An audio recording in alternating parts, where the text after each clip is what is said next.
Regarding cost flow, cost का जो flow होता है इन प्रोडक्शन, ठीक है। कॉस्ट कैसे फ्लो करती है ये हम थोड़ा सा पहले स्टडी, ओवरहेड्स में भी हमने इसके फ्लो को स्टडी किया था कि रॉ मटेरियल आता है, फिर लेबर होती है, फिर अप्लाइड एफर्ट होती है, और फिर इन ये सब तीनों चीज़ें चली जाती हैं वर्किंग प्रोसेस में। फिर वर्किंग प्रोसेस जब कंप्लीट हो जाता है तो वो बन जाती है हमारे पास फिनिश गुड्स। फिनिश गुड्स फिर हमारे पास इस कंडीशन में होती हैं एक वो रेडी फॉर सेल होती हैं, फिर हम उनको सेल करते हैं। तो जितनी सेल्स वैल्यू आती है वो तो हो गई रेवेन्यू, और जो हमारी कॉस्टें इंकर्ड हुई थी इन वर्क इन प्रोसेस यानी कि in production, that's converts into finish goods and that's converts into cost of goods sold. तो फिर हमारे पास एक तो सेल्स रेवेन्यू आ गया और एक हमारे पास आ जाती है कॉस्ट ऑफ गुड्स सोल्ड। तो ये सारा फ्लो हमने थोड़ा सा पहले to the extent of overheads understand किया था। अब हम उसको मुकम्मल तौर पे अंडरस्टैंड करते हैं कि right from the procurement of material, फिर हम लेबर की कॉस्ट इंकर्ड करेंगे एंड सो ऑन, ठीक है। अभी स्ट्रेंथ हमारी माशाल्लाह अच्छी हो गई आज। तो अब हम आते हैं इस चैप्टर पे 109 चैप्टर पे पेज पे, दैट इज चैप्टर 6। बच्चों ये चैप्टर जो डील कर रहा है इसमें हमें ये भी बताया जाएगा कि one is financial accounting, one is cost accounting, one is management accounting. और हमारे पास यूजली जब आप भी कॉर्पोरेट स्ट्रक्चर में आएंगे, जॉब्स में आएंगे, तो आपके पास दो चीज़ें होती हैं। वन इज हेड ऑफिस या corporate office and other is factory. आप भी सुनते होंगे कि जी हेड ऑफिस कराची में है या हेड ऑफिस इस्लामाबाद में है, और जो हमारी फैक्ट्री है वो हतार में है या किसी इंडस्ट्रियल जोन में है, ठीक है। हरीपुर इंडस्ट्रियल जोन है या हतार इंडस्ट्रियल जोन है या लाहौर में सुंदस इंडस्ट्रियल एस्टेट है। इस तरह कराची में कोरंगी का इंडस्ट्रियल एरिया है, साइट का कराची में इंडस्ट्रियल एरिया है। इस तरह हर शहर, फैसलाबाद में, गुजरांवाला में मुख्तलिफ साइट्स होती हैं जो कि सिर्फ फैक्ट्री के लिए डेडिकेटेड होती हैं। इस्लामाबाद में भी अगर आप देखें तो I9 I10 का जो एरिया है ये इंडस्ट्रियल एरिया कहलाता है। तो यूजली कॉर्पोरेट ऑफिस और हेड ऑफिस मेन बिजनेस के एरिया पे होते हैं ताकि वहां पे क्लाइंट्स आपके आ सकें, और आपकी प्रोडक्शन जो होती है वो आप एक साइड वाले एरिया में कर रहे होते हो ताकि वहां पे लेबर की अवेलेबिलिटी होती है, वहां पे मटेरियल की अवेलेबिलिटी हो सकती है, प्लस उन इलाकों में, उन जोन्स में गवर्नमेंट की तरफ से कुछ टैक्स एग्जम्पशंस होती हैं, और वहाँ पे आपको जो ज़मीन है फैक्ट्री के लिए वो सस्ती मिल जाती है। फॉर एग्जांपल आपने एक ऑफिस बनाया हुआ है ब्लू एरिया में, यू फोन के टावर में या स्टॉक एक्सचेंज के टावर में या ब्लू एरिया के किसी प्लाजे में, तो वो जगह जो है वो बहुत महंगी है। तो वहाँ पे आप छोटा कॉर्पोरेट ऑफिस अफोर्ड कर सकते हैं, लेकिन वहाँ पे पूरी फैक्ट्री अफोर्ड नहीं कर सकते। तो फिर आप फैक्ट्री अपनी जो है वो किसी इंडस्ट्रियल एरिया में, जैसे इस्लामाबाद में हुमक भी के इंडस्ट्रियल एरिया है और I9 I10 है, या इससे हट के आप चले जाएंगे तो हतार हमारे पास नज़दीक तरीन एक एरिया बनता है। इसके अलावा पेशावर में कुछ इंडस्ट्रियल जोन्स हैं, तो सो ऑन। तो हमें कुछ अकाउंटिंग करनी पड़ती है फैक्ट्री में, क्योंकि सारी जो मटेरियल आ रहा है वो फैक्ट्री में आ रहा है, जो लेबर है वो फैक्ट्री में आ रही है, और जो ओवरहेड्स इंकर्ड हो रहे हैं वो भी फैक्ट्री में इंकर्ड हो रहे हैं, प्रोडक्शन फैक्ट्री में हो रही है, फिनिश गुड्स वहां पे कंप्लीट हो रही है। और वहीं से हम माल जो है, से हमारा क्लाइंट लाहौर में बैठा है तो हम अपने फैक्ट्री से ही माल उठा के सीधा लाहौर भेज देते हैं, रात दिन के जी हम वो फैक्ट्री का माल उठा के पहले हेड ऑफिस लेकर आए और फिर हेड ऑफिस से भेजें। हेड ऑफिस जस्ट कस्टमर्स के साथ डील करने के लिए, या एचआर की पॉलिसीज और एचआर को एडमिनिस्टर करने के लिए, या फाइनेंस के फंक्शंस को करने के लिए काम कर रहा होता है। तो हम यहाँ पे जाके अभी समझेंगे इंशाल्लाह कि एक हमारे पास होगा फैक्ट्री लेजर, जो फैक्ट्री के मामलात फैक्ट्री में रिकॉर्ड होते हैं, इसकी अकाउंटिंग सारी की सारी फैक्ट्री में होगी। और एक होते हैं हमारे पास हेड ऑफिस लेजर। हमारे पास दो किस्म के लेजर आएंगे, एक फैक्ट्री लेजर आएगा और एक हेड ऑफिस लेजर आएगा। हेड ऑफिस में हेड ऑफिस के मामलात आएंगे, जैसे आपने प्रोक्योरमेंट तो की, प्रोक्योरमेंट का सारा जो माल स्टॉक पहुंचेगा वो फैक्ट्री में पहुंचेगा, फैक्ट्री में ही उसका, हमने जैसे पहले चैप्टर में पढ़ा था, गुड्स रिसीविंग नोट रिकॉर्ड होंगे, और उसकी इंस्पेक्शन होगी कि ये मटेरियल हमारे पास सही कंडीशन में आया है एंड सो ऑन। लेकिन उस वेंडर को जो ऑर्डर जाएगा, जो परचेज ऑर्डर इशू होगा वो हेड ऑफिस से इशू होगा, उसको जो पेमेंट होगी फिर वो फाइनेंस का जो फंक्शन होता है वो हेड ऑफिस में हो रहा होता है, वो पेमेंट भी वहाँ पे होगी एंड सो ऑन। तो हमें ये अंडरस्टैंड करना है इस चैप्टर में कि वन इज फैक्ट्री लेजर, और फैक्ट्री लेजर में क्या होगा, फैक्ट्री के अकाउंट्स, मसलन वहाँ पे यूज होगा बच्चों मटेरियल, वहाँ पे यूज होगा लेबर, वहाँ पे यूज हो गया ओवरहेड्स, वहाँ पे यूज होगा प्रोडक्शन के लिए अकाउंट यूज होता है वर्क इन प्रोसेस, और वहीं पे यूज होगा फिनिश गुड्स। ओके, जबकि हेड ऑफिस में जब हम आएंगे तो हमारे पास यूज होगा account receivable, accounts payable, sales, cost of goods sold and so on. तो कुछ हमें ये डिफरेंशिएशन आएगी। अच्छा, फिर कई जो हमारे पास एक सिस्टम्स अवेलेबल हैं, जो ये है कॉस्ट बुक कीपिंग सिस्टम्स, उसमें ये है कि हमने ये दो कैटेगराइजेशन समझ ली, एक फैक्ट्री की और एक हेड ऑफिस की। अभी हमने जस्ट इंट्रोडक्शन लिया है, इसको डीपली भी देख लेंगे। एक तरीका है इनको सेपरेट मेंटेन करने का, और एक तरीका है इनको जॉइंटली मेंटेन करने का। उनको कहा जाता है इंटीग्रेटेड अकाउंट्स। और जब हम सेपरेट मेंटेन करते हैं और eventually balance sheet financial statements बनाने के लिए हमें इन दोनों को, फैक्ट्री वाले को भी और हेड ऑफिस वाले को कंबाइन करना पड़ता है। फिर उस सिस्टम को कहा जाता है इंटरलॉकिंग अकाउंट। पहला एक तरीका है इंटीग्रेटेड, जिसमें फैक्ट्री और हेड ऑफिस के अकाउंट्स एक ही जगह मेंटेन होंगे, और जहां पे दो डिफरेंट जगह पे मेंटेन हो रहे हैं तो उसको कहा जाता है, फिर हमने जब कंबाइन करना होता है फाइनेंशियल स्टेटमेंट्स बनाने के लिए, उसे कहा जाता है इंटरलॉकिंग। तो लेट्स स्टार्ट दिस चैप्टर। बिस्मिल्लाहिर्रहमानिर्रहीम। हम इसमें डिस्कस करेंगे financial accounting, cost accounting and management accounting. Accounting क्या होती है, जो बेसिक हम फाइनेंशियल अकाउंटिंग की डेफिनेशन समझते हैं, accounting is a systematic process of identifying, recording, measuring, classifying, verifying, summarizing, and interpreting and communicating financial information. इस बच्चों इस डेफिनेशन में से कोई वर्ड आपको अगर अंडरस्टैंड नहीं है फुली तो आप मुझे बताएं। आप जितनी भी अकाउंटिंग अभी करते आ रहे हैं, जर्नल एंट्री करते हैं, लेजर बनाते हैं, अकाउंट्स बनाते हैं, trial balance, adjustments and financial statement, वो सब इसके अंदर कवर हो रही है। अगर इसमें से कोई वर्ड आपको समझ नहीं आ रहा तो मुझे बताएं। सर ये कम्युनिकेटिंग फाइनेंशियल इंफॉर्मेशन, इसका मतलब जो हम शेयरर्स के साथ शेयर करते हैं सब कुछ। जी जी जी, हम जो फाइनेंशियल स्टेटमेंट्स बनाते हैं ना, वो यस कम्युनिकेशन सर। है कि हमारी अपनी फाइनेंशियल इंफॉर्मेशन क्या आई है, कि हमारे क्या प्रॉफिट्स हैं, क्या एसेट्स हैं, क्या लायबिलिटीज हैं, क्या कैपिटल का स्ट्रक्चर है, और नेट नेट इनकम हमारी कितनी है, रिटेन अर्निंग्स कितनी है। ये कम्युनिकेट जो करना है, this is through presenting financial statements. और सर ये जो हम प्रॉफिट और लॉस अकाउंट बनाते हैं ये सब कुछ समराइजिंग के अंदर आएगा, राइट? जी जी। और इंटरप्रेटिंग का क्या मतलब आएगा इसमें?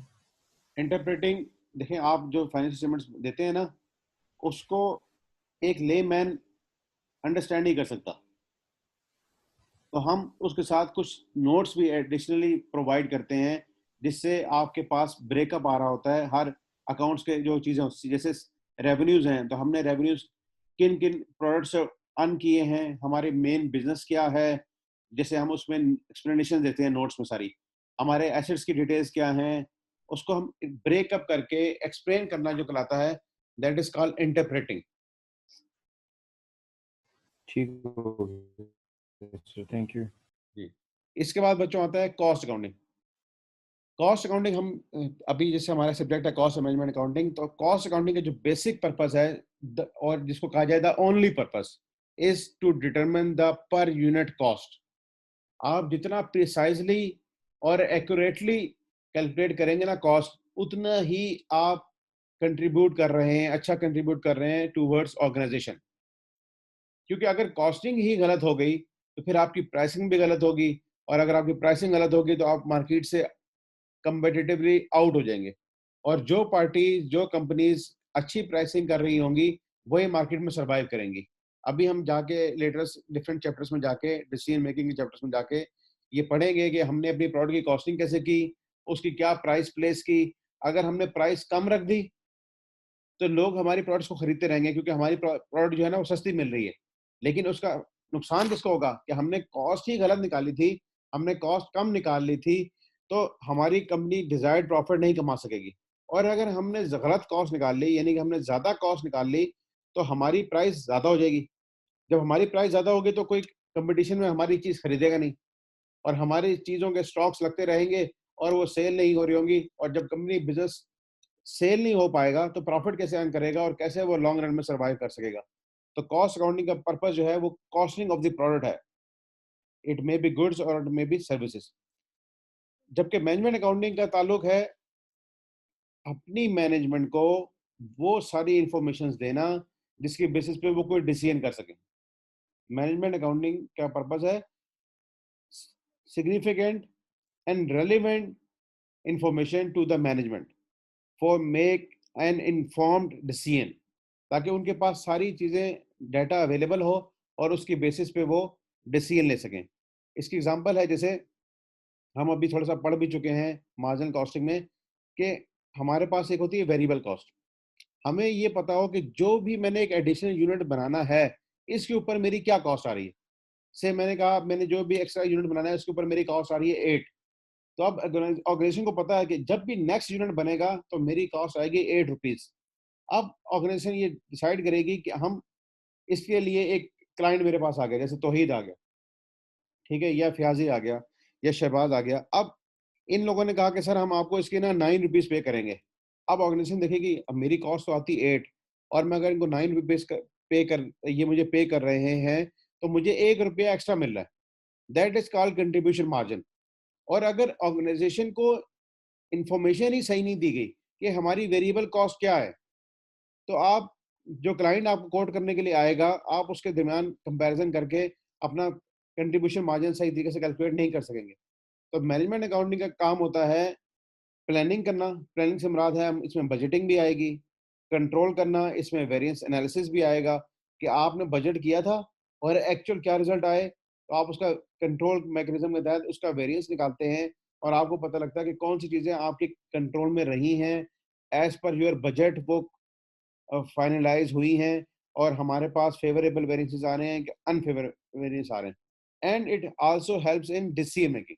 जिस तरह मैंने आपको एग्जांपल दी कि हमने वेरिएबल कॉस्ट निकाली है 8 रुपीज। अब हमें ये पता लगता है कि हम इसको 9 रुपए का बेचें, 10 रुपए का बेचें, 11 का बेचें, और क्या एंड सो ऑन। तो हमें ये हेल्प करेगा कि हम फलाना प्रोडक्ट को खरीदें। ये भी जाके डिसीजन मेकिंग में ये भी चैप्टर है हमारा पास कि हमने एक एसेट खरीदना है जिसकी लॉन्ग टर्म लाइफ है, यूजफुल लाइफ जो है उसकी मोर देन 1 अकाउंटिंग पीरियड है। तो हम कौन सा एसेट खरीदें जिसकी इकोनॉमीज हमें ज़्यादा बेहतर मिल रही हैं, जिसकी क्वालिटी ज़्यादा बेहतर मिल रही है, जिसके रेवेन्यू ज़्यादा बेहतर मिल रहे हैं, और हमारे पास ऑप्शंस होते हैं। जैसे आप भी कोई चीज़ खरीदने के लिए जाते हैं, आपने जैसे लैपटॉप खरीदना है, गाड़ी खरीदनी है, या घर की कोई एसेसरीज खरीदनी है जिनकी लाइफ मोर देन 1 ईयर होती है, तो आप उसके मुतालिक ज़्यादा कॉशियस होके परचेजिंग करते हैं, क्योंकि आपको पता है कि ये वन टाइम एक कैपिटल एक्सपेंडिचर है, हैवी एक्सपेंडिचर है, और हमें इसके प्रॉस एंड कॉन्स फ्यूचर के देखने हैं। तो वो डिसीजन मेकिंग करते वक्त भी आपने उसकी लाइफ के ऊपर आपकी क्या कॉस्टें इनकट होंगी, उससे क्या रेवेन्यूज आएंगे, एंड सो ऑन। तो ये हमें सारी बातें हेल्प करेंगी मैनेजमेंट अकाउंटिंग के पर्सपेक्टिव में। ठीक है बच्चों, जैसे अगर आप देखें जो हमारे पास चैप्टर्स हैं मैनेजमेंट अकाउंटिंग के, इसमें कुछ शुरू के जो पोर्शन हैं जो अभी तक हमारे चल रहे हैं अप टू 8th पॉइंट, ये सारे कॉस्ट के चैप्टर्स हैं। 9th जो है ना, ये बजटिंग इज प्लानिंग, ये प्लानिंग का फेज आ जाता है। Standard costing, this is also management accounting perspective.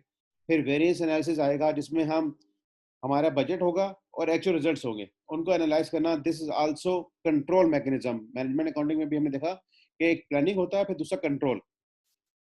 फिर इसके बाद है टारगेट कॉस्टिंग। ये हमारी डिसीजन मेकिंग के लिए है कि हम अपने प्रोडक्ट की क्या कॉस्ट रखना चाहते हैं, टारगेट क्या कॉस्ट का है हमारा। फिर relevant cost, this is also decision making part. Cost volume profit analysis, इसमें ब्रेक इवन आता है, this is also decision making part.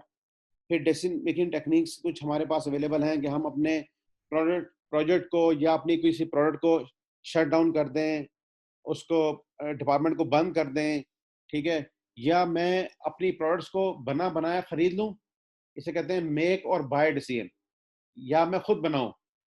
कुछ कुछ पार्ट्स होते हैं वो आप खुद बनाना चाहते हैं, या बने बनाए भी आप मार्केट से खरीद सकते हैं। इसमें मेक और बाय डिसीजन आता है, बिल के इसमें अंदर आता है शट डाउन डिसीजन आता है, और भी कई डिसीजन इस सिस्टम में इन्वॉल्व होते हैं। फिर इसके बाद ये इंट्रोडक्शन टू फाइनेंशियल इंस्ट्रूमेंट्स, ये तो खैर एक डिफरेंट एस्पेक्ट से है। इसके बाद आता है time value of money.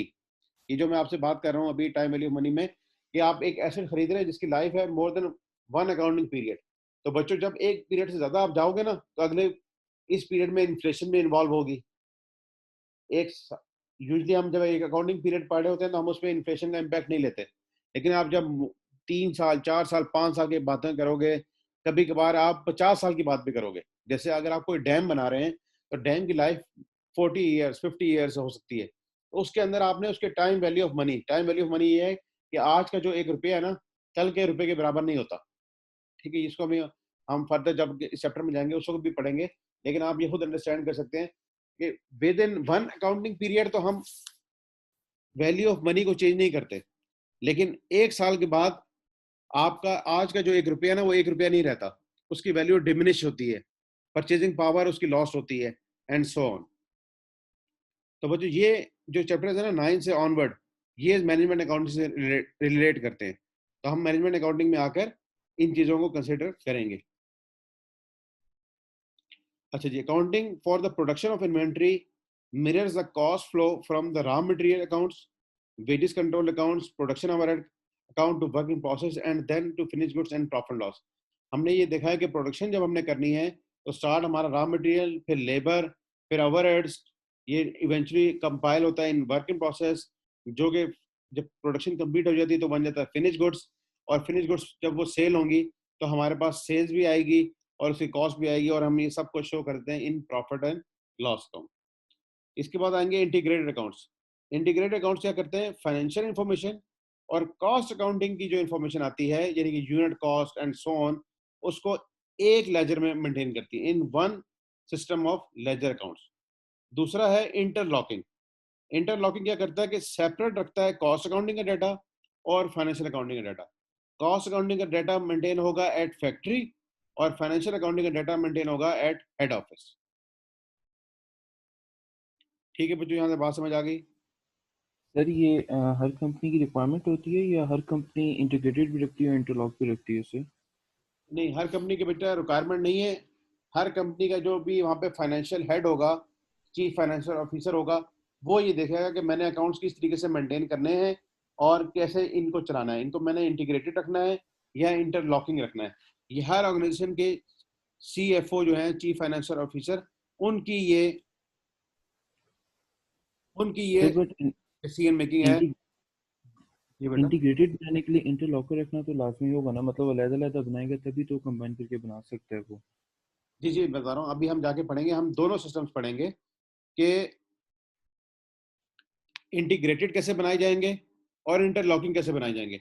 Integrated में हम कौन कौन से अकाउंट्स हमने मेंटेन करने हैं, कौन कौन से हेड्स हमने मेंटेन करने हैं, और इंटरलॉकिंग में हमने ये दो जगह पे मेंटेन करना है, एक फैक्ट्री में और एक हेड ऑफिस में। तो दोनों के कब तक ये अलग-अलग चलते रहेंगे और कब लाके हमने इनको कंबाइन करना है। यूजली इनको कंबाइन किया जाता है at the time of preparation of financial statements. जब फाइनेंशियल स्टेटमेंट्स हमने बनानी है तो हम दोनों के ट्रायल बैलेंस ले लेते हैं, इसका भी ट्रायल बैलेंस ले लेंगे, उसका भी ट्रायल बैलेंस ले लेंगे, और फिर हम आगे प्रोसीड करेंगे। Okay sir, thank you. ठीक है। अच्छा बच्चों, अब हमारे पास आ रहा है जिससे हमारे चैप्टर का नाम है कॉस्ट फ्लो। ये कॉस्ट कैसे फ्लो करती है eventually to the profit and loss account. जैसे कुछ डायग्राम्स हमने पहले भी देखी हुई थी, थोड़ा सा इसको रिव्यू करते हैं।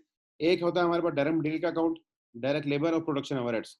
इन तीनों को, ये जो प्रोडक्शन से रिलेटेड खर्चे हैं ना, ये तीनों जाते हैं वर्क इन प्रोसेस में, और फिर वर्क इन प्रोसेस जब कंप्लीट हो जाएगी तो वो चली जाएगी फिनिश गुड्स में, और फिनिश गुड्स जब सेल हो जाएगी तो वो चली जाएगी कॉस्ट ऑफ प्रोडक्शन और कॉस्ट ऑफ सेल्स में, और कॉस्ट ऑफ सेल्स जो है वो प्रॉफिट लॉस अकाउंट में जाके रिप्रेजेंट होती है। इसके अलावा है नॉन प्रोडक्शन ओवरहेड्स। ये भी कॉस्ट ही होती है, लेकिन इसका ताल्लुक नॉन प्रोडक्शन प्रोडक्शन से नहीं है। ये जो चेन चेन चल रही है ना, ये सारी प्रोडक्शन की है, ये वाली। और फिर नॉन प्रोडक्शन में कौन से ओवरहेड्स आते हैं, लाइक सेलिंग, एडमिन, मार्केटिंग, उनको हम रिकॉर्ड करके स्ट्रेट अवे ले जाएंगे प्रॉफिट एंड लॉस अकाउंट में। यही बात बच्चों नीचे भी बताई गई है कि हमारे पास इन्वेंट्री का क्या स्टेटस होता है। Inventory is purchase. जब हम माल को खरीदते हैं, रॉ मटेरियल को खरीदते हैं, तो उसका अकाउंटिंग ट्रीटमेंट क्या होगा, हम इसको रिकॉर्ड कर लेंगे in appropriate cost accounts. Work in process हमारे पास हमारा रॉ मटेरियल कंट्रोल अकाउंट हो सकता है, मटेरियल कंट्रोल अकाउंट हो सकता है, या इन्वेंट्री अकाउंट हो सकता है। जो भी हमने अकाउंट यूज किया हुआ है इन्वेंट्री परचेज करने के लिए, हम उसमें ले जाएंगे।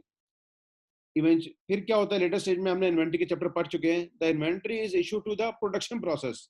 इन्वेंट्री ने, जो हमने यहाँ मटेरियल खरीदा है, ये तो पहले खरीद लिया, रॉ मटेरियल डायरेक्ट मटेरियल को डेबिट कर दिया, अकाउंट्स पेबल को क्रेडिट कर दिया। इवेंचुअली इसने मटेरियल ने कहाँ जाना है, प्रोडक्शन में। तो inventory is issue to the production process. जैसे हमने देखा था लाइफो फाइफो, हमने कॉलम्स बनाए थे, one is for receipts and other for issues. तो ये इश्यूज होके कहाँ जाएगा, transfer cost from the cost accounts into work in progress या वर्क इन प्रोसेस। तो रॉ मटेरियल से जब इश्यूएंस होगी स्टोर से, तो वो आ जाएगा वर्क इन प्रोसेस में। Finished products are obtained at the end of manufacturing process. फिर जब वर्क इन प्रोसेस कंप्लीट होगा तो हमें क्या हासिल होगी, फिनिश गुड्स। तो हम ट्रांसफर कर देंगे cost from work in process to finish goods.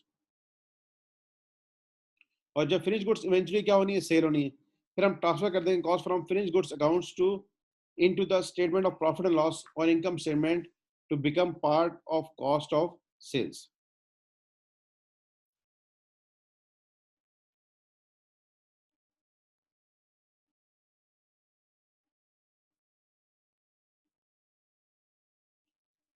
अच्छा बच्चों, अब हमारे पास ये एक और पिक्चर आ रही है, इसमें मैं आपको एक्सप्लेन करता हूँ क्या हो रहा है। डायरेक्ट मटेरियल हमारा कहाँ जाना है, प्रोडक्शन में जाना है, ठीक है। फिर देखें जाए, डायरेक्ट मटेरियल सिर्फ प्रोडक्शन में नहीं जा रहा, बल्कि डायरेक्ट मटेरियल यहाँ से आके प्रोडक्शन ओवरहेड्स में भी जा रहा है। क्योंकि हमारे पास दो किस्म के मटेरियल होते हैं, एक डायरेक्ट मटेरियल और एक होता है इनडायरेक्ट मटेरियल। लेकिन डायरेक्ट मटेरियल में हम जब स्टोरेज करते हैं, यानी कि जब परचेज करते हैं, तो सारा का सारा डायरेक्ट मटेरियल के तौर पर रिकॉर्ड कर लेते हैं। और जब वो प्रोडक्शन के लिए जाएगा तो वो डायरेक्ट मटेरियल कहलाएगा, और जब वो प्रोडक्शन ओवरहेड्स में आएगा तो वो इनडायरेक्ट मटेरियल कहलाएगा। लाइकवाइज लेबर, जो लेबर प्रोडक्शन के लिए जाएगी वो डायरेक्ट लेबर कहलाएगी। और अगर कोई लेबर ऐसी है जो सेल्स में यूज हो रही है, जैसे सेल्स पर्सनल है या एडमिन मैनेजर है, एडमिन मैनेजर प्रोडक्शन नहीं कर रहा, वो एडमिनिस्ट्रेशन कर रहा है, या सेल्स मैनेजर है तो वो सेल्स का काम कर रहा है, लेकिन उसकी पे तो हम पे कर रहे हैं ना, पे का अकाउंट है वेजेस या पे रोल या सैलरीज। तो जो सैलरीज वर्क इन प्रोसेस में जा रही हैं वो कहलाएगी डायरेक्ट लेबर, और जो जा रही हैं प्रोडक्शन ओवरहेड्स में और जो जा रही हैं नॉन प्रोडक्शन ओवरहेड्स में, वो कहलाएंगी इनडायरेक्ट वेजेस और एडमिन और मार्केटिंग सैलरीज। अच्छा बच्चों, इसके बाद आएगा ओवरहेड्स का। ओवरहेड्स की एग्जांपल हम पहले भी कर चुके हैं, जैसे इसको रिव्यू कर लेते हैं। प्रोडक्शन ओवरहेड्स क्या होते हैं, एक जगह हम रिकॉर्ड कर रहे होते हैं उनके एक्चुअल, और वर्क इन प्रोसेस में हम रिकॉर्ड कर रहे होते हैं अप्लाइड या एब्जॉर्ब। जब जब एक्चुअल हमारे डायरेक्ट लेबर आवर्स इंकर्ड होते रहेंगे, जो भी हमारी बेस होती है, जब भी वो इंकर्ड होगी तो वर्क इन प्रोसेस को हम डेबिट करते हैं, ठीक है। और फिर इवेंचुअली वो फिनिश गुड्स में रूट करते हुए कॉस्ट प्रोडक्शन में पहुंच जाएगी। अब प्रोडक्शन ओवरहेड्स का जो अकाउंट है, इसके डेबिट साइड पे आ रहे होते हैं एक्चुअल, और इसकी क्रेडिट साइड पे आ रहे होते हैं एब्जॉर्ब। तो इवेंचुअली इन दोनों में डिफरेंस निकलेगा, जो कि कहलाएगा अंडर और ओवर एब्जॉर्ब। अंडर और ओवर एब्जॉर्ब। अभी जो आपके सामने जो केस आ रहा है ना, ये अंडर एब्जॉर्ब का है। वो कैसे, से हमारे प्रोडक्शन ओवरहेड इंकर्ड हुए हैं 140 के, एक्चुअली इंकर्ड हुए हैं 140, और हमने अप्लाइड किए 120।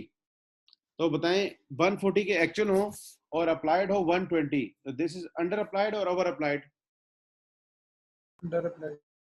Under applied. तो देखें, आपके इस साइड पे आ रहा होगा 140, इधर आ रहा है 120, तो 20 का अंडर अप्लाइड है, और अंडर अप्लाइड जो भी आएगा उसको कॉस्ट ऑफ गुड सोल्ड में लेके आप जाएंगे, या कॉस्ट में ऐड करेंगे या प्रॉफिट से लेस करेंगे, और उसका ट्रीटमेंट बच्चों यहाँ पे जाके होगा, ठीक है। क्योंकि कॉस्ट ऑफ गुड सोल्ड और प्रॉफिट ये सारा इनकम स्टेटमेंट का पार्ट है। इससे पहले कहीं कॉस्ट ऑफ गुड सोल्ड हमें नजर नहीं आ रही। अभी जो हमारे वर्क इन प्रोसेस में एफओएच आ रहे हैं या फिनिश गुड्स में आ रहे हैं, वो सारे एब्जॉर्ब्ड आ रहे होते हैं। ये लिखा हुआ है overhead absorbed using pre determined absorption rate. तो वर्क इन प्रोसेस में भी फ्याजी और फिनिश गुड्स में भी यहाँ पे हमारे पास अप्लाइड एफर्ट्स होते हैं। जी बेटा कोई क्वेश्चन?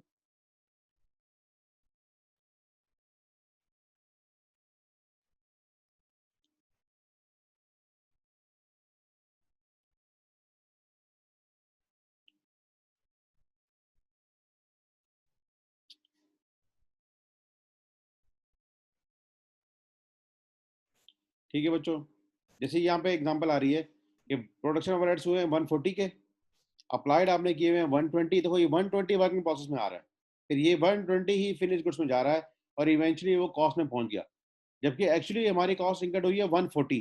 तो हमें 20 का जो अंडर अप्लाइड आया है इसको जाके कॉस्ट में ऐड करेंगे और इवेंचुअली कॉस्ट बन जाएगी 140।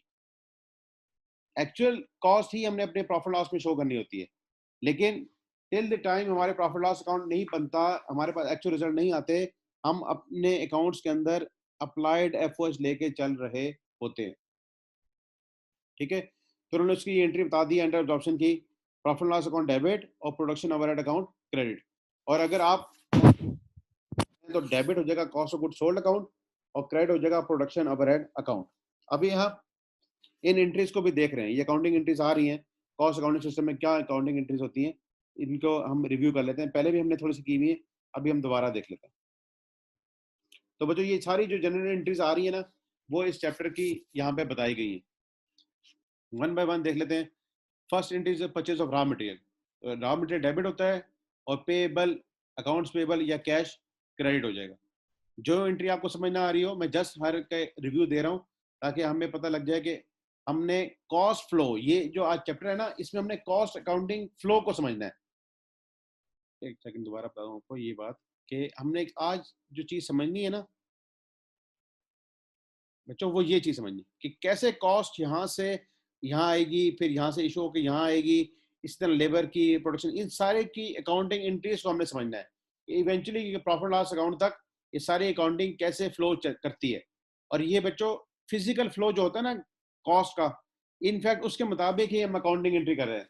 जब हमने माल खरीदा हमने ये एंट्री कर दी, जब हमने वेजेस पेमेंट की तो वेजेस कंट्रोल अकाउंट, कहीं पेरोल कंट्रोल अकाउंट आएगा, कोई भी अकाउंट आ सकता है, आपने अपना नाम अकाउंट का खुद ही सिलेक्ट करना होता है, जो भी वहाँ पे अकाउंटेंट होता है या सीएफओ होते हैं, और कैश को क्रेडिट कर देंगे।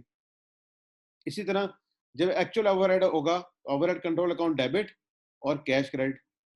अच्छा जी, record production depreciation within the overheads. अब ये भी एक्चुअल डेप्रिसिएशन हमारी जब होगी तो ओवरहेड कंट्रोल अकाउंट डेबिट और एक्यूमुलेटेड डेप्रिसिएशन क्रेडिट। तो बच्चों ओवरहेड दोनों सूरतों में डेबिट हो रहा है, लेकिन इस केस में कैश पे किया जा रहा है, इस केस में एक्यूमुलेटेड डेप्रिसिएशन रिकॉर्ड की जा रही है। ठीक है, डेप्रिसिएशन के केस में कैश इन्वॉल्व नहीं होता क्योंकि depreciation is a non cash expense, और उसकी रीजन क्या है कि जब हमने एसेट खरीदा था ना उसी वक्त ही उसकी पेमेंट कर दी थी। अब जस्ट हम उसकी कॉस्ट को डिफरेंट अकाउंटिंग पीरियड में एलोकेट कर रहे होते हैं। रिकॉर्ड नॉन प्रोडक्शन ओवरहेड्स, ये जैसे सेलिंग एक्सपेंसेस, एडमिन एक्सपेंसेस, ये वो आ गए। जो प्रोडक्शन ओवरहेड थे वो ओवरहेड कंट्रोल अकाउंट कहलाएगा, और जो नॉन प्रोडक्शन है उनको non production overhead control account या सेलिंग, एडमिन, मार्केटिंग, जो भी आप हेड देना चाहें वो दे सकते हैं। और इट इज आल्सो, अगर पेएबल है तो पेएबल क्रेडिट हो जाएगा, और अगर आपने कैश में पे कर दिया है तो कैश क्रेडिट हो जाएगा।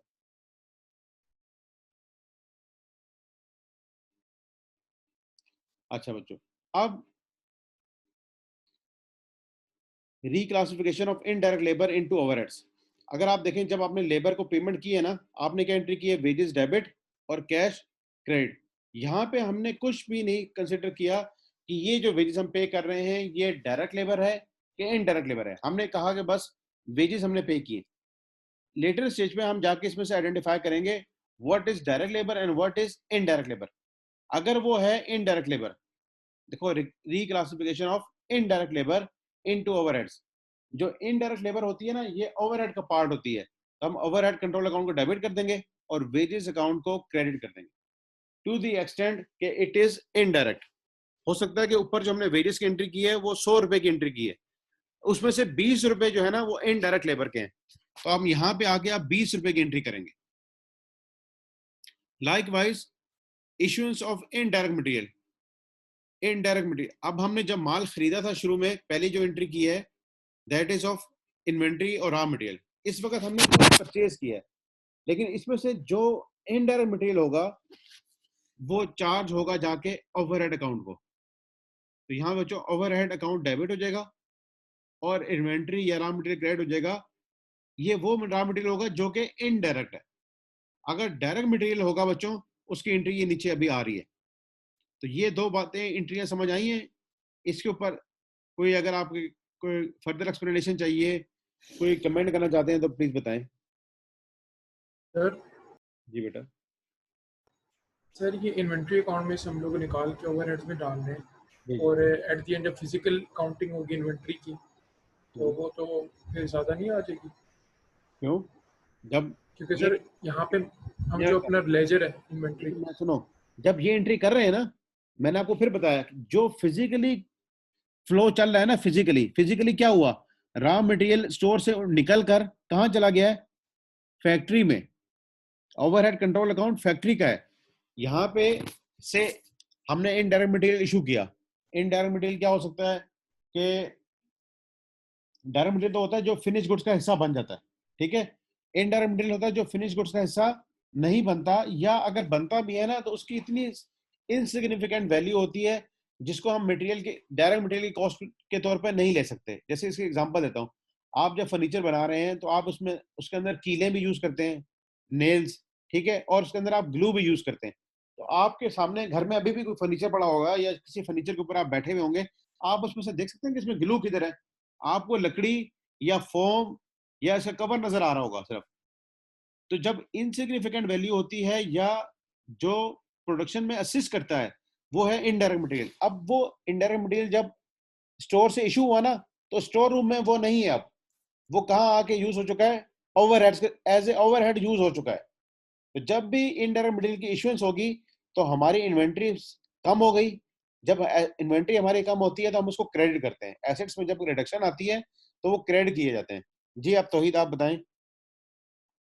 ये सिर्फ सर बेसिकली एक्चुअल इशुएंस होगी ना? जी जी, this is actual issuance, this is actual physical flow.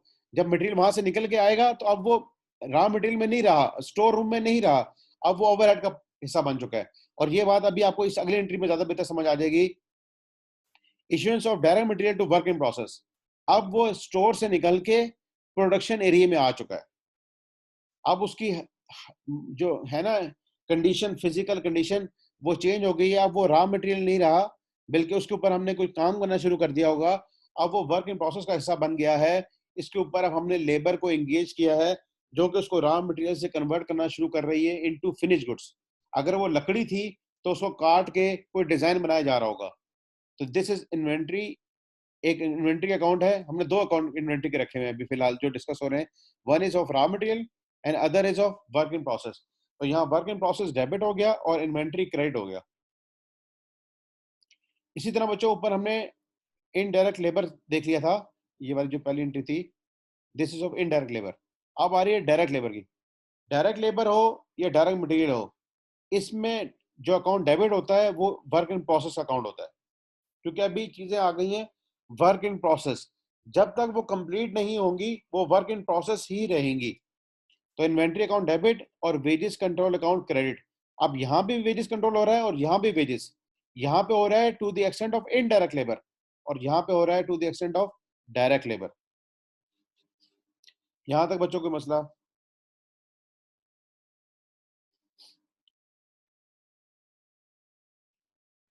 जी बच्चों, 13 पार्टिसिपेंट्स हैं इंक्लूडिंग मी, तो 12 स्टूडेंट्स अभी हमारे साथ हैं ऑनलाइन। तो किसी का कोई क्वेश्चन आ रहा है तो प्लीज बताएं। ठीक है, चलें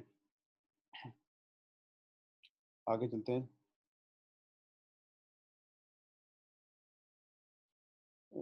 पहली फर्स्ट वेजेस एंट्रीज में बैलेंस बराबर नहीं हो गया था। ठीक है बेटा, देखो जो पहली सबसे एंट्री है ना वेजेस की, ये वाली जो एंट्री है पेमेंट ऑफ वेजेस, से हमने वेजेस पे कर दिए हैं 1000। ओके, वेजेस किस तरह पे होती हैं, हम मेरे पास लिस्ट आ जाएगी जी, हमारे पास 10 नंबर ऑफ एम्प्लॉइज हैं, इनको हमने 100 रुपीज ईच पे करना है। तो हमने यहाँ 1000 रुपीज पे कर दिए। अब हमें ये देखना पड़ता है कि ये जो 1000 हमने पे किए हैं, इसमें से 2 जो बंदे थे ना, वो इनडायरेक्ट लेबर के थे।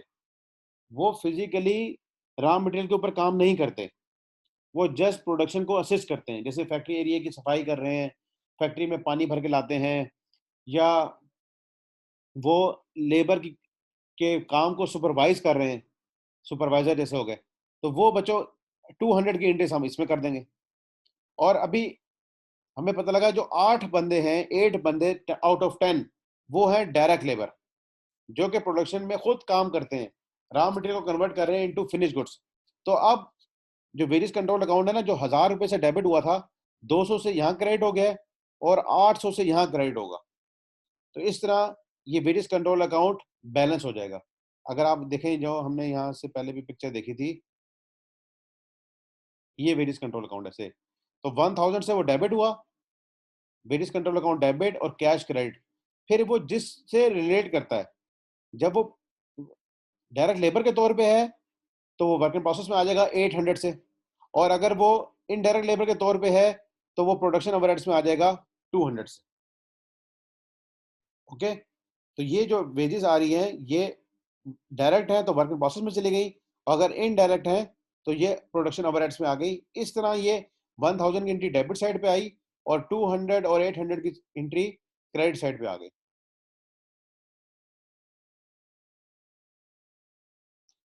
ठीक है बेटा, आगे चलते हैं। ये हमारा वेरियस अकाउंट टैली हो जाएगा।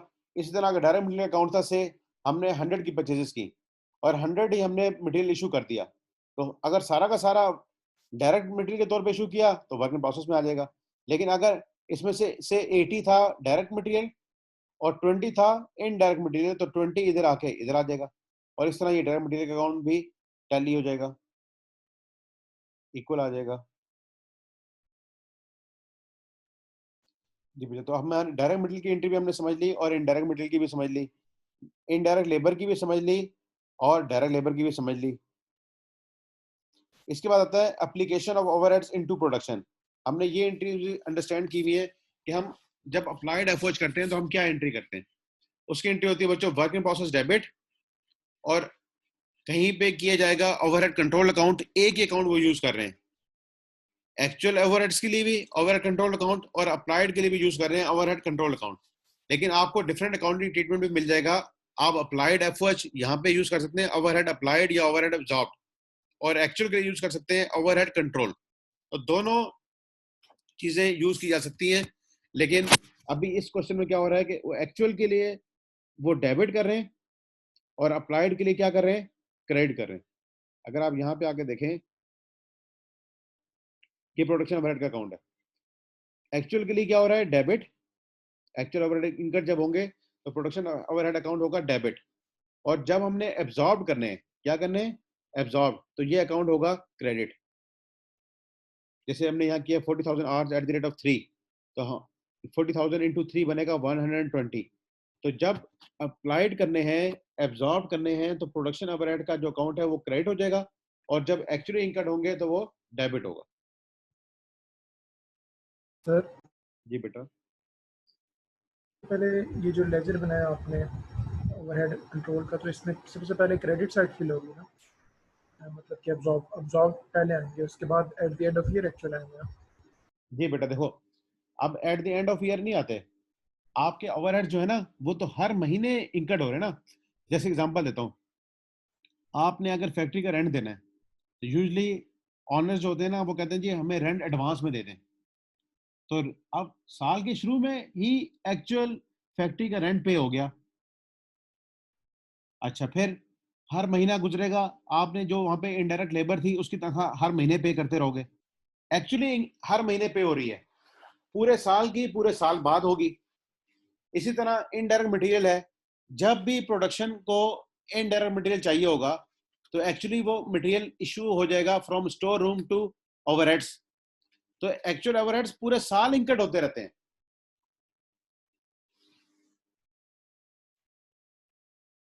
जी तो इनिशियल में पूछूं कि पहले अब्जॉर्ब की फिगर आएगी या एक्चुअल की फिगर आएगी?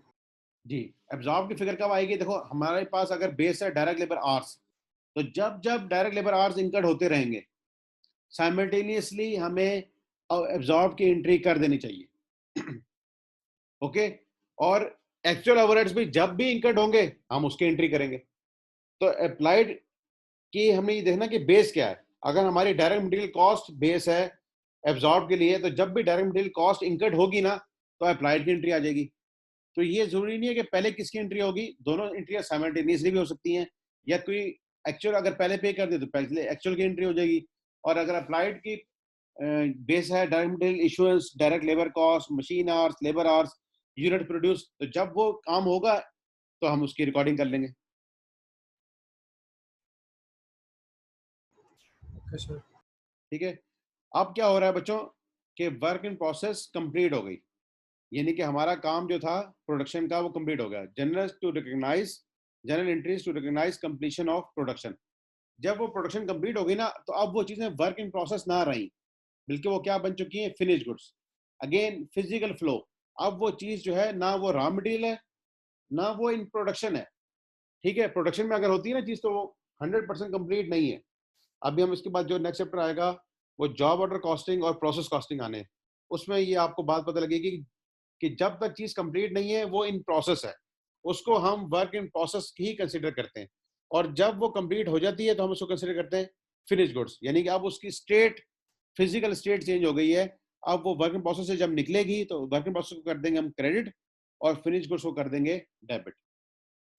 और आप देखें ये जो वर्क इन प्रोसेस आएगा ना, इसके अंदर मटेरियल भी होगा, इसके अंदर लेबर भी है, और इसके अंदर एब्जॉर्ब एफओएच भी है। ठीक है, जैसे ये अगर हम एग्जांपल देखें, जो इलस्ट्रेशन है, ये जो वर्क इन प्रोसेस है ना, इससे मिलके थोड़ा सा और पहले चले जी, ये वर्क इन प्रोसेस, इसके अंदर मटेरियल भी आ रहा है, इसके अंदर लेबर भी आ रही है, और इसके अंदर ओवरहेड्स भी आ रहे हैं। ओवरहेड्स कौन से आ रहे होते हैं, क्रेडिट साइड की तरफ से आ रहे होते हैं, तो अप्लाइड आ रहे होते हैं। अब इस वर्क इन प्रोसेस के अंदर आपको कहीं पे बुक्स में ये मिलेगा single work in process account, और कहीं मिलेगा 3 work in process account. Single में क्या है कि मटेरियल भी इसके अंदर है, लेबर भी इसके अंदर है, और ओवरहेड्स भी इसके अंदर है। जबकि 3 जब होगा ना, तो वर्क इन प्रोसेस एक बनाएंगे हम मटेरियल, इसी तरह बनाएंगे वर्क इन प्रोसेस लेबर, और बनाएंगे वर्क इन प्रोसेस एफओएच। तो किसी क्वेश्चन में 3 भी आ सकते हैं सेपरेट, हर एक के मटेरियल, लेबर और ओवरहेड्स, और इसी में सिर्फ एक भी अकाउंट हम मेंटेन कर सकते हैं, उसे कहते हैं single work in process account and 3 work in process account. और जब वर्क इन प्रोसेस कंप्लीट हो गई तो उसको हम कर देंगे क्रेडिट, और फिनिश गुड्स को कर देंगे डेबिट। अभी यहाँ पे single work in process account चल रहा था, अगर यहाँ पे होता 3 वर्क इन प्रोसेस अकाउंट, तो यहाँ बच्चों लिखा आ रहा होता inventory work in process material, inventory work in process labour, and inventory work in process overheads. अगर 3 हेड्स इसके होते तो तीनों को क्रेडिट करते और फिनिश गुड्स को डेबिट करते। अच्छा बच्चों, इसके बाद आ रहा है कि ये फिनिश गुड्स जो है ना वो सेल हो गई। क्या हो गई है, sale. General entries to recognise transfer of cost to statement of profit and loss when the goods are sold. जब वो सोल्ड हो जाएंगी तो वो फिनिश गुड्स नहीं रहेंगी। ठीक है बच्चों, वो क्या बन जाएंगी, कॉस्ट ऑफ सेल्स, वो बन जाएगी कॉस्ट ऑफ सेल्स। तो हम इसकी एंट्री करेंगे कॉस्ट ऑफ सेल्स की, profit and loss account debit, और इन्वेंट्री फिनिश गुड्स क्रेडिट। बच्चों यहाँ पे प्रॉफिट लॉस की जगह आप cost of good sold account भी यूज कर सकते हैं। ठीक है, लेकिन cost of good sold account को फिर इवेंचुअली प्रॉफिट लॉस अकाउंट में ही लाना होता है, तो फिर हम कॉस्ट ऑफ सेल्स को क्रेडिट करते हैं और प्रॉफिट लॉस को डेबिट करते हैं। इसलिए उन्होंने स्ट्रेट अवे प्रॉफिट लॉस के साथ ही यहाँ पे एक एंट्री दिखा दी है। ठीक है, मैं ये कहना चाह रहा हूँ, मैं आपको बताता हूँ कि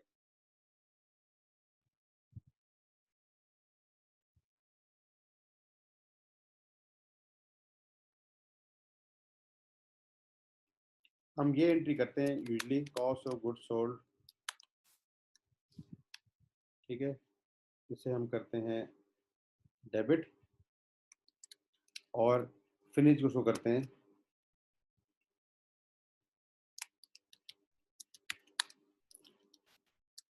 क्रेडिट। और फिर इस कॉस्ट ने कहाँ जाना होता है, प्रॉफिट लॉस अकाउंट में। तो फिर इसकी नेक्स्ट एंट्री कर दी जाती है कॉस्ट ऑफ गुड सोल्ड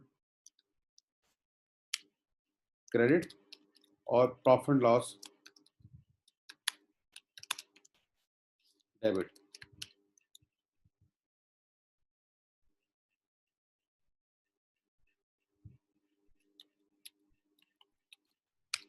ठीक है बेटा। तो ये इन दो एंट्रीज को बजाय उन्होंने क्या किया, cost of goods sold debit हो रहा है, cost of goods sold credit हो रहा है, उन्होंने ये एंट्री कर दी है।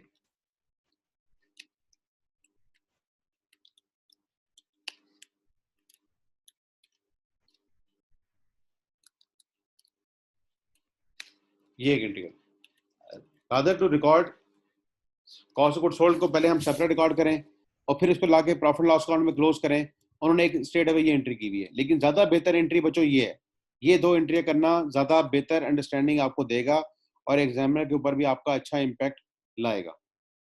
ओके, समझ आ रही है बात?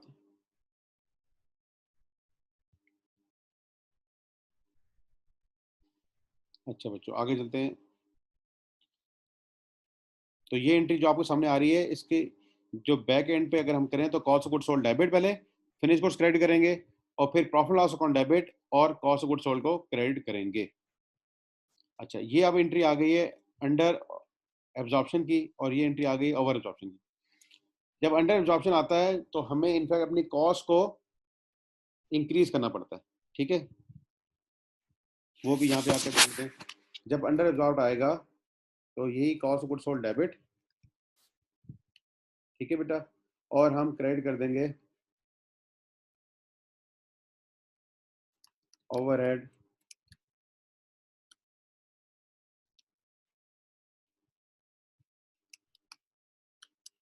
ओवरहेड कंट्रोल अकाउंट, इसको हम कर देंगे क्रेडिट। ठीक है, हम सपोज कर लेते हैं कि हम सिर्फ एक ही अकाउंट अभी यूज कर रहे थे, दैट इज ओवरहेड, तो ये एंट्री होगी अंडर एब्जॉर्ब के लिए।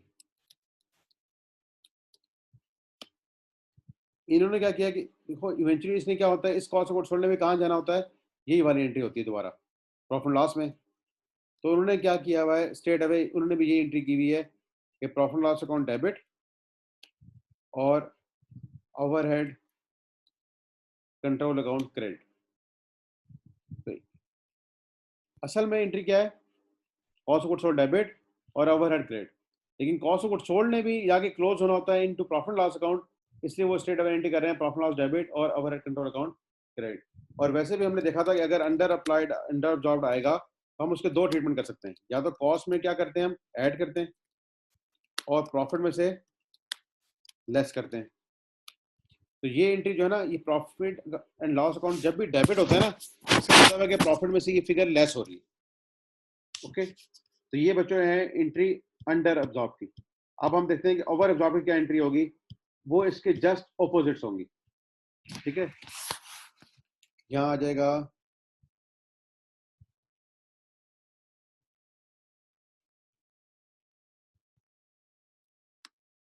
जस्ट इसके ऑपोजिट है,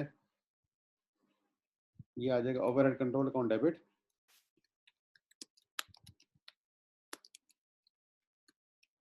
ये डेबिट हो जाएगा और cost of goods sold account जो है वो क्रेडिट हो जाएगा।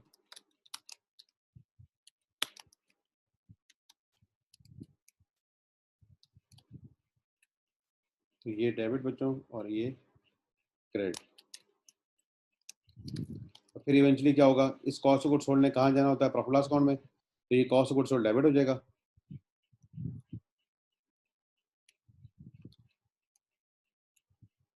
और प्रॉफिट लॉस अकाउंट जो है ना वो क्रेडिट हो जाएगा।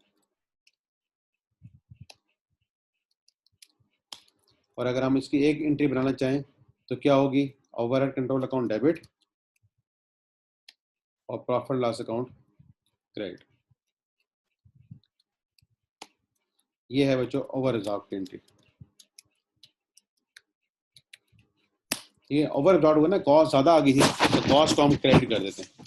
ये एंट्री देखें यहाँ पे भी आपको मिल जाएगी, profit loss account debit overhead control credit, this is for under. और ओवर जब आ जाएगा तो इस एंट्री का रिवर्स होता है, ओवरहेड डेबिट और प्रॉफिट लॉस अकाउंट क्रेडिट। बच्चों इन दोनों एंट्रीज में कोई इशू अंडर और ओवर में? No sir, clear. ठीक भाई, बाकी क्लास भी पार्टिसिपेट किया करें। अच्छा जी, अब क्या होगा कि जो ओवरहेड अकाउंट है ना, इसको भी हमने क्लोज करना होता है, ठीक है। तो जो भी हमारे ओवरहेड्स हैं इवेंचुअली वो क्लोज होते हैं वर्क इन प्रोसेस में, ठीक है। और जो भी अंडर ओवर अप्लाइड आई है वो सीधा सीधा जाके इम्पैक्ट कर देता है प्रॉफिट एंड लॉस अकाउंट में, ओके। तो ये हमारे पास फ्लो चला है मटेरियल का, लेबर का और ओवरहेड्स का। इसके बाद आता है कि हमने सेल्स को कैसे रिकॉर्ड करना है। रिकग्निशन ऑफ सेल्स, सेल्स की एंट्री होती है बच्चों रिसीवेबल डेबिट और सेल्स क्रेडिट। या अगर आपको कैश में पैसे दे दिए हैं पार्टी ने तो कैश डेबिट और सेल्स क्रेडिट। अब सेल्स अकाउंट में भी जाके क्लोज होना होता है in profit loss account. Sales हमारी इनकम अकाउंट है, जब इसको क्लोज करना होता है तो इनकम को डेबिट कर देते हैं और प्रॉफिट लॉस अकाउंट को क्रेडिट कर देते हैं। अब प्रॉफिट लॉस अकाउंट जब क्रेडिट हुआ ना तो इससे हमारे प्रॉफिट लॉस अकाउंट की क्रेडिट साइड पे आ गई सेल्स, और कॉस्ट से क्या हो रहा था, प्रॉफिट लॉस अकाउंट डेबिट हो रहा था। तो एक साइड पे सेल्स आ गई और एक साइड पे कॉस्ट आ गई, तो दोनों के डिफरेंस से निकलेगा हमारे पास प्रॉफिट या लॉस, प्रॉफिट या लॉस, ठीक है। अगर प्रॉफिट आएगा तो ये क्या हो रहा है बच्चों, ये देखो यहाँ पे अगर हम बना लें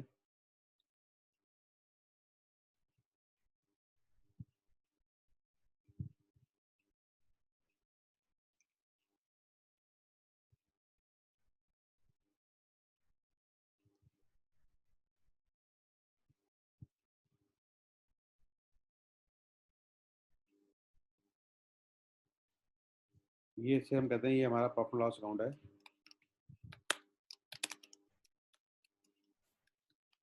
तो इसकी डेबिट साइड पे आती है कॉस्ट, इस साइड पे आती है सेल्स, ठीक है। सेल्स सेल्स की फिगर कहते हैं 120 है और कॉस्ट की फिगर है 90, ठीक है बच्चों। तो किस साइड पे बैलेंस आएगा,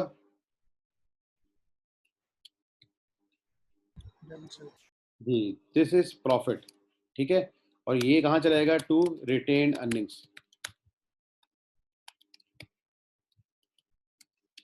ये चला जाएगा टू रिटेन अर्निंग। जब ये रिटेन अर्निंग को जा रहा है तो क्या हो रहा है, इनफैक्ट एंट्री हो रही है प्रॉफिट एंड लॉस डेबिट, ये डेबिट हो गया, और क्रेडिट कर दिया रिटेन अर्निंग्स को, क्रेडिट कर दिया रिटेन अर्निंग्स को। तो ये एंट्री बच्चों यहाँ पे बताई गई है बुक में कि profit and loss account debit और retain earnings credit in the case of profit. और अगर ये लॉस हो रहा होगा तो लॉस का भी केस बना लेते हैं।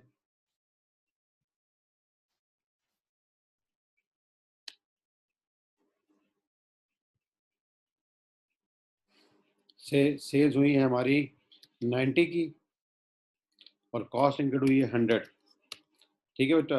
तो अब क्या होगा, किस साइड पे फर्क आ रहा होगा, यहाँ से हमारे पास, और ये हमारे पास आ रहा है लॉस, ठीक है। ये लॉस आ रहा है, किस इनकम हमारी है कम, दैट इज 90, कॉस्ट इंक्लूड हुई है 100, तो 10 का हमारा क्या आ रहा है लॉस। तो फिर इस ये एंट्री जो है ना ये रिवर्स हो जाएगी, यानी कि रिटेन अर्निंग आ जाएगा डेबिट में, ठीक है बेटा। और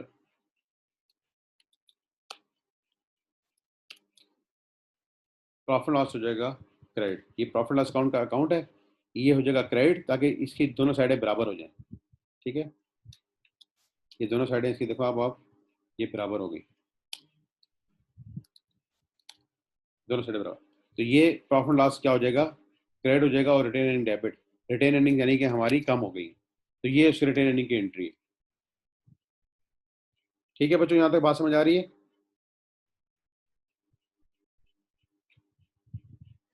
तो ये हमारे पास कॉस्ट का फ्लो था कि कॉस्ट कहाँ से इंकर्ड होना शुरू हुई और इवेंचुअली हमें ले जाएगी कहाँ पे, प्रॉफिट एंड लॉस में, ठीक है। तो ये जो शुरू में आपने एक पिक्चर देखी थी कि हमारे पास सारी कॉस्ट का फ्लो कैसे चल रहा है, this is direct material, direct labour, ये जो पहले ही, सॉरी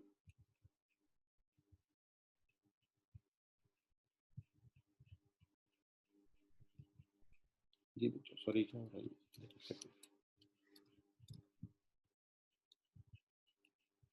जी।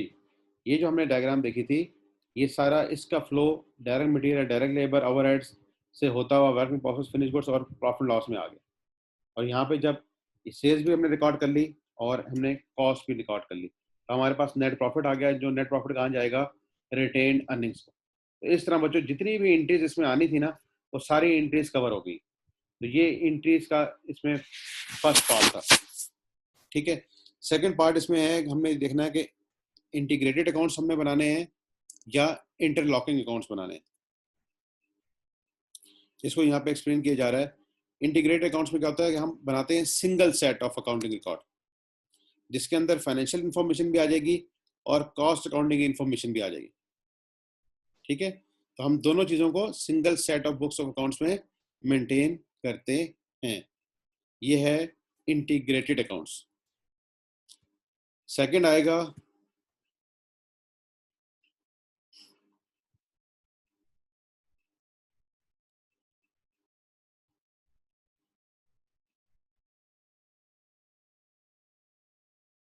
Interlocking accounts.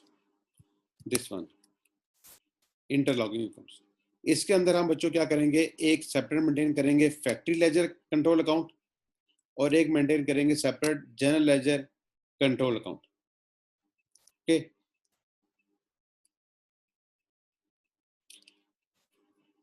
अब फैक्ट्री लेजर के अंदर क्या क्या चीजें आनी है, ये है फैक्ट्री की चीजें। ठीक है, sorry, this is head office incurred expenses for the factory. Head office क्या कर रहा होगा?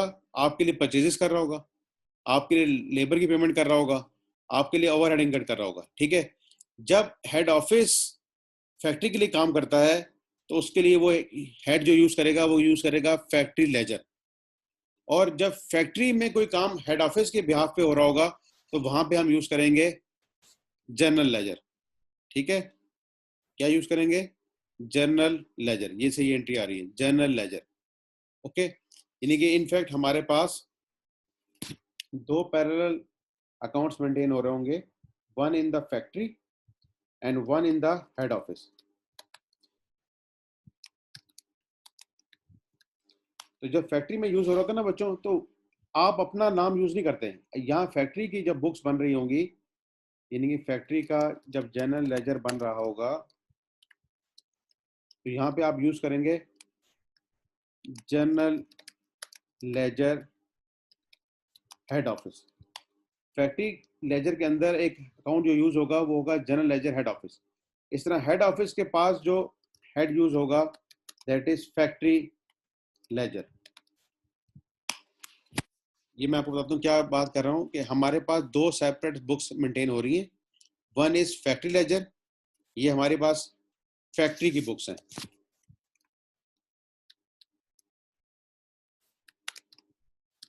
और ये हमारे पास हेड ऑफिस की बुक्स हैं। तो हेड ऑफिस ने जो भी काम किया है ऑन बिहाफ ऑफ फैक्ट्री, जैसे मटेरियल परचेज कर लिया, लेबर की पेमेंट कर दी, ओवरहेड्स के एक्सपेंडिचर कर दिए, तो उसको जब भी रिकॉर्ड करना है तो इसके पास एक हेड होगा उस काम के लिए, दैट इज फैक्ट्री लेजर। ठीक है, हेड ऑफिस की बुक्स में हमारे पास होगा फैक्ट्री लेजर, और फैक्ट्री की बुक्स में जो काम भी हमारे बिहाफ पे हेड ऑफिस ने किया तो हमारे पास होगा जनरल लेजर हेड ऑफिस। ठीक है बच्चों, ये बात समझ आ रही है? जैसे मैं बात करता हूं कि मैं हूं नवीद, ठीक है, और मैंने आप लोगों के साथ कोई ट्रांजैक्शन करनी है, तो मैं आप जो भी सारे लोग हो उनके अकाउंट्स मेंटेन करूंगा। मैं अपनी बुक्स में, नवीद की बुक्स में अपना नाम कभी भी नहीं यूज करूंगा। मैंने जिनके साथ इंटरेक्शन करना है उनका नाम लिखूंगा, और फिर जब आपके पास बुक्स बन रही होंगी तो वहां पे आप अपना नाम यूज नहीं करते, वहां पे आप दूसरी जो पार्टीज हैं उनका नाम यूज करोगे। ये बात यहाँ पे एक्सप्लेन की गई है अभी ऊपर जो हमने बात की है कि फैक्ट्री में जो हमारे पास बुक्स बन रही होंगी तो हमने किसके साथ डील करना है? हेड ऑफिस के साथ।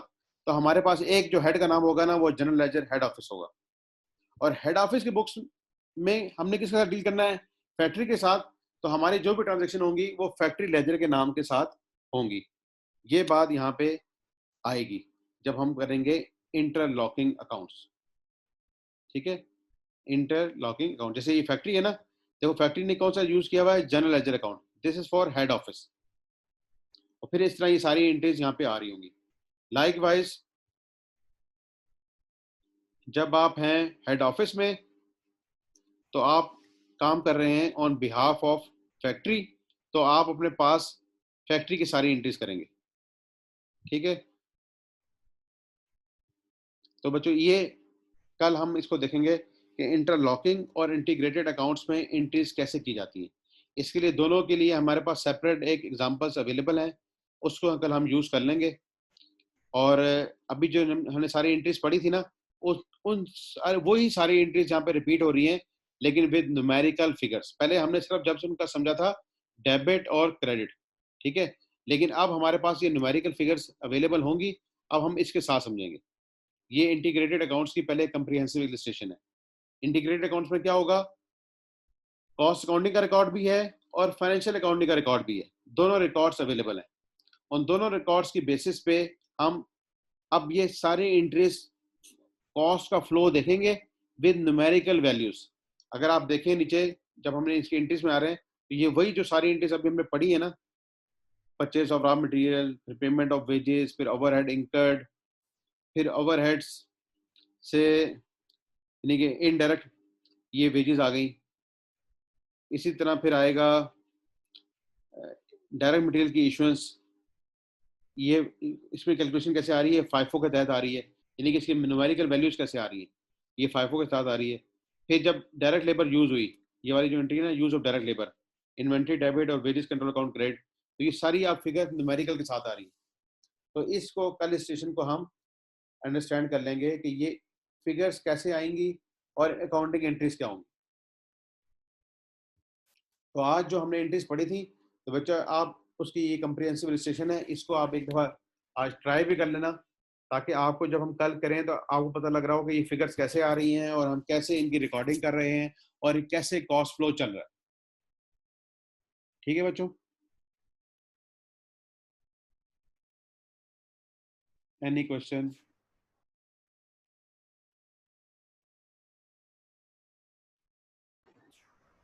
सर आपने क्या क्या बेटा ये जो अभी हम ये सारी जो चीजें हमें दी गई ना, देखो ये क्या कह रहा है, the following illustration applies the accounting entries to ledger accounts for a comprehensive example. इसको कहा जाता है कॉस्ट अकाउंटिंग साइकिल, कि जब हम रॉ मटेरियल खरीदेंगे, फिर रॉ मटेरियल इशू होगा प्रोडक्शन में, फिर फिनिश गुड्स, फिर cost of goods sold and profit loss, इसे सारे को कहा जाता है cost accounting cycle. Accounting cycle तो आपने पहले पढ़ा हुआ ही है, जो फाइनेंशियल अकाउंटिंग में पढ़ा होगा। अकाउंटिंग साइकिल हम जर्नल एंट्री से लेके फाइनेंशियल स्टेटमेंट तक जो पहुंचते हैं, इसे अकाउंटिंग साइकिल कहा जाता है। अब हम यहाँ पढ़ेंगे कॉस्ट अकाउंटिंग साइकिल। हमारे पास कॉस्ट के सेपरेट हेड होंगे, रॉ मटेरियल के अलहदा, वर्क इन प्रोसेस के अलहदा, फिनिश गुड्स के अलहदा, फिर वर्क इन प्रोसेस के अलहदा ट्रीटमेंट होता रहेगा और फिनिश गुड्स का अलग ट्रीटमेंट होता रहेगा, जो कि इवेंचुअली बन जाएगा कॉस्ट, क्योंकि हमारे पास फिर यहाँ सेल्स भी दे दी गई है। तो हमने जो सेल्स करनी होती है उसकी कॉस्ट भी रिकॉर्ड करनी होती है।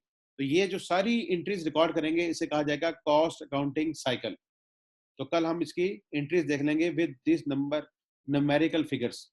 तो आपको ये भी होमवर्क है, एक तो वो जो क्वेश्चन कल कहा था मार्जिनल एब्जॉर्प्शन का, पास पेपर 2010 का, आई थिंक ऑटम 2010 का था, और एक ये वाली एग्जांपल, ये आपका होमवर्क है, और ये कहलाएगा कॉस्ट अकाउंटिंग साइकिल। जी बेटा।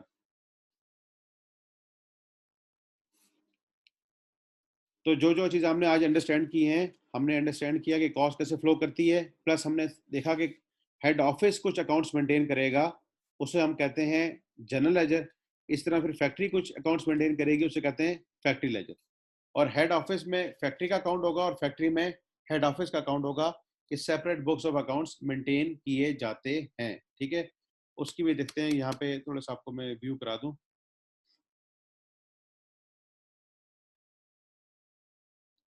ये इन्होंने देखो थोड़ी सी पिक्चर भी दिखाई हुई है। ये है पहले फैक्ट्री में जनरल लेजर अकाउंट, और फैक्ट्री के अपने कौन कौन से अकाउंट्स होंगे, direct material, direct labour, production overheads, work in process and finish goods. Factory में सिर्फ ये अकाउंट मेंटेन किए जाएंगे। जबकि इससे निचली जो पिक्चर है उसमें आ रहा है हेड ऑफिस के अकाउंट्स। हेड ऑफिस में क्या क्या आएगा, कैश पेएबल, फैक्ट्री का ledger, financial profit and loss, sales, receivable, accumulated profit, finish goods, ये अकाउंट मेंटेन होंगे कहाँ पे? हेड ऑफिस में। This is general ledger control account. Head office में क्या क्या आता है? कैश पे करना है, ठीक है, फैक्ट्री लेजर का अकाउंट आएगा, प्रॉफिट लॉस का अकाउंट आएगा, सेल्स का अकाउंट आएगा, रिसीवेबल का अकाउंट आएगा, एक्यूमुलेटेड प्रॉफिट का अकाउंट आएगा। जबकि फैक्ट्री में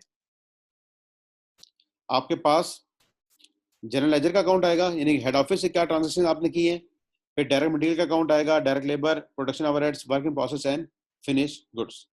ये फैक्ट्री के अकाउंट्स हैं बेटा, और ये है हेड ऑफिस के अकाउंट्स। और इसके बाद इसकी स्टेशन भी आपको दिखा देते हैं।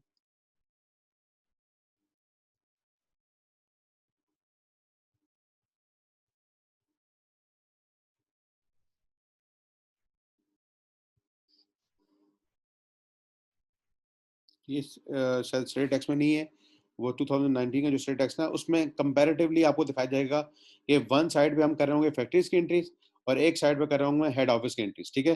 तो चलो वो इलिस्ट्रेशन कल हम 2019 के स्टेट टैक्स से देख के कर लेंगे। तो इसमें बच्चों सिर्फ ये जैसे एंट्रीज का ही चैप्टर है कि एंट्रीज कैसे की जाती है, ठीक है। फिर हम देखेंगे हेड ऑफिस में कौन सी एंट्रीज की जाती हैं और फैक्ट्री में कौन सी एंट्रीज की जाती हैं। तो this chapter is all about of accounting entries in head office and in factory, ठीक है बच्चों। आज हमने थोड़ा सा इसका थ्योरेटिकल एस्पेक्ट देख लिए हैं, होपफुली कुछ बातें आपके जहन में रिटेन हो गई होंगी। तो इंशाल्लाह कल इसकी रजिस्ट्रेशन वगैरह करके हम इस चैप्टर को कंप्लीट कर लेंगे, ओके। तो इसके अंदर चैप्टर में ये इसका सम अप है, कॉस्ट फ्लो होता है from material to wages to production to work finish goods and ultimately to profit loss. और फिर हम इसमें इंटीग्रेटेड अकाउंट्स बनाते हैं और इंटरलॉकिंग अकाउंट्स बनाते हैं। इंटीग्रेटेड अकाउंट्स क्या है? Combine both financial and cost accounts in one system of ledger. Interlocking accounts are recorded in factory ledger for cost accounts and general ledger for other accounts, which are readily reconcilable. हम इन दोनों को reconcile कर सकते हैं, ठीक है। Just एक set of account को स्प्रेड कर दिया था इन टू सेट्स ऑफ अकाउंट्स। तो बच्चों आज के लिए इतना ही। इंशाल्लाह कल हम इसकी जो न्यूमेरिकल इलस्ट्रेशन है उसे देखकर आगे चलेंगे, ठीक है बच्चों। अल्लाह हाफिज।